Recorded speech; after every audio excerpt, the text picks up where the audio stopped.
As always, so good to be with you, to share the scriptures with you, to share the presence of the Lord. This Sunday, the 16th Sunday in Ordinary Time, the Lord again, over and over again, has a special message for us. And this, everyone seems to be so fresh and new, even though over the years they repeat themselves.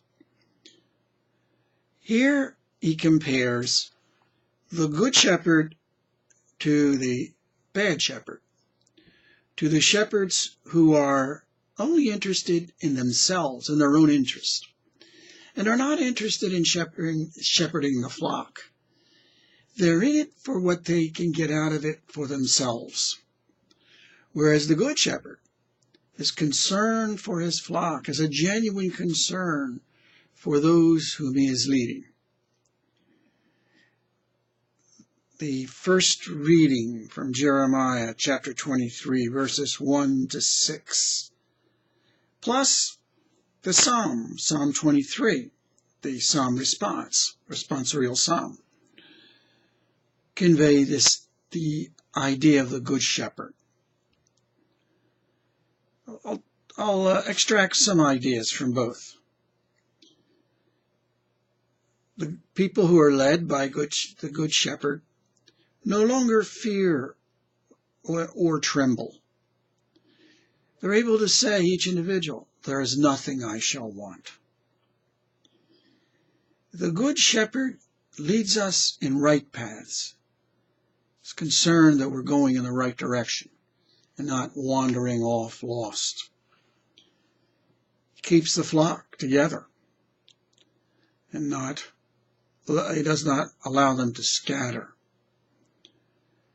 or be scattered by all kinds of evil forces. Only goodness and kindness follow us, or part of our lives, when we're a part of God's flock. Moving on now to the gospel reading. I just want to take one very important idea out of the gospel, which is from Mark chapter 6, verses 30 to 34. When he disembarked and saw the vast crowd, it was a surprising thing. He thought he was going to a deserted place, and he would be apart with his apostles and be able to enjoy spiritual rest and presence, intimate presence with his Father. Instead, there was a vast crowd. His heart was moved with pity for them, for they were like sheep without a shepherd. And he began to teach them many things. In other words, he began to shepherd them. They were very open to him as their shepherd. That's an important concept.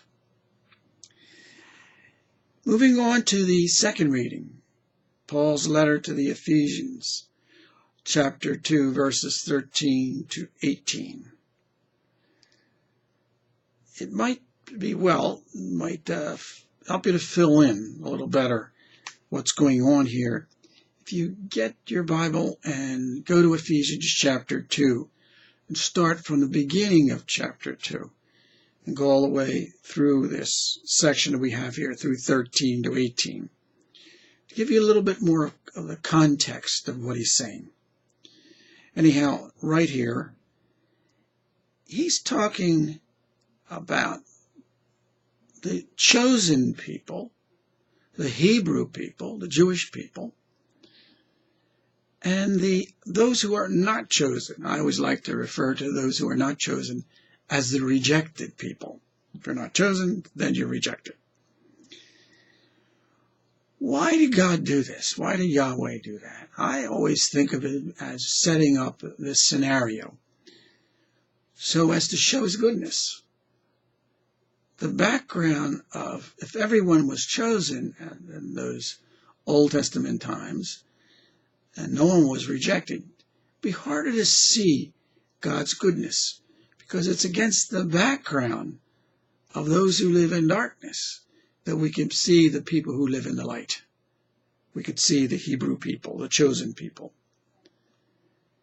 Here Paul talks about the rejected people, the Gentiles, as the people who are far off, away from God.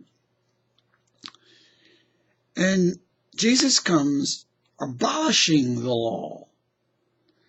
It's the law of division, separating the chosen from the rejected people. He abolishes that barrier and brings about reconciliation between the two through the cross, through the blood he has shed.